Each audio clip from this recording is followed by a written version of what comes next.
In 52 AD, a Roman citizen named Marcus Atilius Regulus attended the afternoon games at the Circus Maximus and was crushed to death when a temporary wooden seating stand collapsed, killing or injuring several hundred people in a single afternoon. The Roman Senate recorded the incident, noted the death toll, and then continued scheduling games in the same structure for another decade. And the thing that should genuinely disturb you about that story is that nobody treated it as unusual because it wasn't unusual. Rome in the 1st century AD held somewhere between 800,000 and 1 million people inside a city, designed, at its most generous estimate, for a third of that number. Life expectancy at birth hovered around 25 years. The Tiber River, which supplied a significant portion of the city's drinking water, also received its sewage. You would not have survived any of this. And over the next several minutes, I am going to walk you through exactly why. Let me start with what hits you first, which is the smell. Ancient Rome smelled like a combination of wood smoke, rotting organic matter, unwashed bodies, and something underneath all of that which historians and archaeologists describe as a persistent baseline of human waste, so saturating the air that visitors from the provinces recorded it in their letters home as the defining sensory feature of the capital of the known world. The city's famous Cloaca Maxima, the great sewer built in the 6th century BC and still operational today, was an engineering marvel that drained the Forum and carried waste toward the Tiber. What it did not do was connect to most of the city's residential buildings. The insulae, the apartment blocks where the vast majority of Rome's population lived, stacked 6 to 10 stories high in neighborhoods like the Subura, had no sewer connections at all. Waste went into chamber pots, and chamber pots went out the window. There were laws against this. The Digesta, the legal compilation of Justinian drawn from centuries of Roman law, records explicit statutes holding residents liable for injuries caused by objects thrown from upper floors. The fines were real. The practice continued anyway. You would have walked those streets every day, and every day you would have navigated a city whose sidewalks functioned as a slow-motion open sewer, which is why Roman streets had elevated stepping stones at every intersection, which archaeologists have excavated at Pompeii, and which are exactly as necessary as they sound. Now let me take you inside one of those insulae, because that is almost certainly where you would have lived. The ground floor was expensive, well ventilated, and occupied by the wealthy or by commercial tenants. You would not have been on the ground floor. You would have been on the 4th or 5th floor of a building constructed primarily from wood and unfired brick, in a room roughly the size of a modern parking space, sharing it with your immediate family and possibly a business partner or two. The Roman architect Vitruvius, writing in the 1st century BC, complained bitterly about the structural inadequacy of these buildings. He was right to. Fires in Rome's insulae were not occasional disasters. They were a recurring feature of city life so reliable that a man named Marcus Licinius Crassus, one of the wealthiest men in Roman history, built his fortune in part by running a private fire brigade that would arrive at a burning building and negotiate a purchase price with the panicking owner before extinguishing the flames. If the owner refused to sell, Crassus's men watched it burn. That is not a metaphor for Roman capitalism. That is an actual business model that made an actual man fabulously rich. And it tells you everything you need to know about what the Roman state considered an acceptable level of civic infrastructure. Here is the thing about Roman medicine that most people get completely wrong. The popular image is of a civilization that was, for its time, surprisingly sophisticated. And there is genuine truth in that. Galen, the 2nd century physician whose work dominated Western medicine for over 1,000 years, was an extraordinary observer and a genuinely brilliant anatomist. He was also working from a framework in which the body was governed by 4 humors: blood, phlegm, yellow bile, and black bile, and in which almost every treatment involved either removing fluid from the body or adding something to it. Bloodletting was standard. Purging was standard.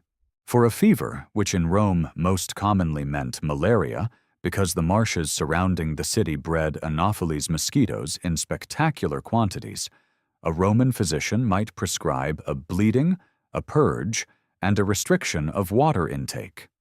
Malaria kills through dehydration and organ failure. The treatment for malaria in ancient Rome was, in its practical effect, an acceleration of the dying process. The physicians were not stupid. They were working from premises that were completely wrong, and the gap between their effort and their outcomes is one of the more quietly devastating things in the entire history of medicine. But we have not even gotten to what you would have eaten and drunk, and that is worth staying for. The Roman diet for the urban poor was built around grain, specifically a wheat porridge called pulse, and a coarse bread that was subsidized by the state through the annona, the grain dole that fed somewhere between 150,000 and 320,000 Roman citizens at its height. The bread was not killing you. The garum was not killing you either, though the fermented fish sauce that Romans used as a condiment on nearly everything would have required a significant adjustment period. What was killing you was the water and the wine. Roman aqueducts were a genuine engineering achievement, and the water they delivered was cleaner than anything you would get from the Tiber directly. It was also delivered through lead pipes. The Romans called lead plumbum, which is where we get the word plumbing, and they used it extensively because it was cheap, malleable, and easy to work.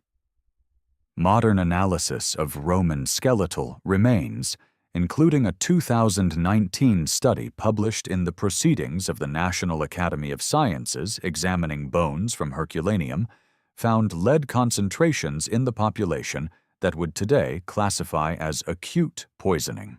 The wine, meanwhile, was frequently stored and transported in lead-lined vessels, and a common Roman method for sweetening cheap wine involved boiling grape juice in lead pots to produce a syrup called sapa.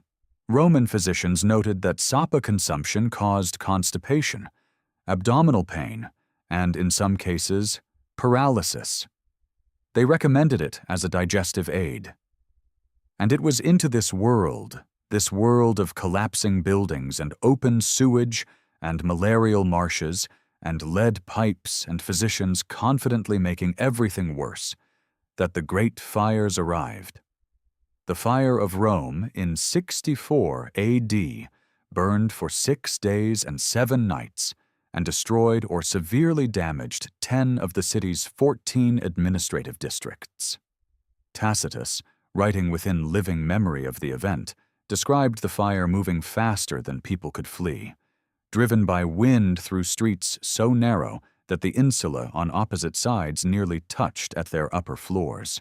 The Emperor Nero, whose personal role in the fire remains historically contested, did organize relief efforts, opening public buildings as shelters and importing grain from Ostia.